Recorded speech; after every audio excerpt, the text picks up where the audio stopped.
ಭೂಮಿಗೆ ಬಂದ ಮಗುವು ಅಳಾಕತ್ತೈತಿ, ಏನು ಪಡಿಬೇಕಂತ ಮಗು ಅಳಾಕತ್ತೈತಿ, ಮತ್ತ ಈ ಭೂಮಿಯನ್ನು ಬಿಟ್ಟು ಹೋಗುವ ಮನುಷ್ಯ ಏನನ್ನ ಇಲ್ಲಿ ಕಳ್ಕೊಂಡಿನಿ ಅಂತ ಅವ ಅಳಾಕತ್ತ.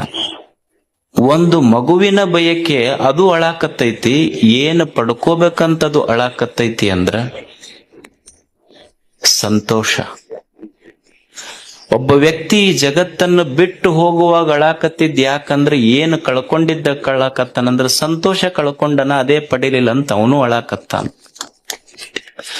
ಮನುಷ್ಯ ಹುಟ್ಟಿನಿಂದ ಸಾಯಿವರೆಗೆ ನಾವೆಲ್ಲ ಬಯಸುವುದು, ನಮ್ಮ ಇಚ್ಛೆ ಪರಮ ಗುರಿ ಏನು ಅಂದ್ರೆ ನಮಗ್ ದುಃಖ ಇರಬಾರದು, ನಾವೆಲ್ಲ ಸಂತೋಷವಾಗಿ ಬದುಕಬೇಕಂತ. ನಮ್ಮೆಲ್ಲರ ಅಪೇಕ್ಷೆ ಅದೇ ಅದಾವಿಲ್ಲ, ನಾವೆಲ್ಲರೂ ಸಂತೋಷವಾಗಿರಬೇಕು. ಸಂತೋಷವಾಗಿರ್ಲಿಕ್ಕೆ ಏನು ಬೇಕು ಮನುಷ್ಯನಿಗೆ? ಉಣ್ಲಿಕ್ಕೆ ಅನ್ನ ಬೇಕು, ಉಡ್ಲಿಕ್ಕೆ ಅರಿವೆ ಬೇಕು, ಇರ್ಲಿಕ್ಕೆ ಆಶ್ರಯ ಬೇಕು. ಇಷ್ಟೇ ಇದ್ರೆ ಸಂತೋಷವಾಗಿರ್ಲಿಕ್ಕೆ ಸಾಧ್ಯ ಇಲ್ಲ. ಅನ್ನ ಬೇಕು, ಆಶ್ರಯ ಬೇಕು, ಅರಿವೆ ಬೇಕು. ಇಷ್ಟೇ ಇದ್ರೆ ಸಂತೋಷವಾಗಿರ್ಲಿಕ್ಕೆ ಸಾಧ್ಯ ಇಲ್ಲ ಮನುಷ್ಯ.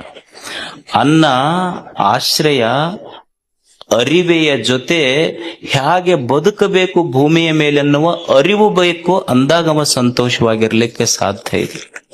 ಅರಿವು ಇಲ್ಲದೆ ಇಲ್ಲಿ ಸಂತೋಷವಾಗಿ ಬದುಕಲಿಕ್ಕೆ ಸಾಧ್ಯ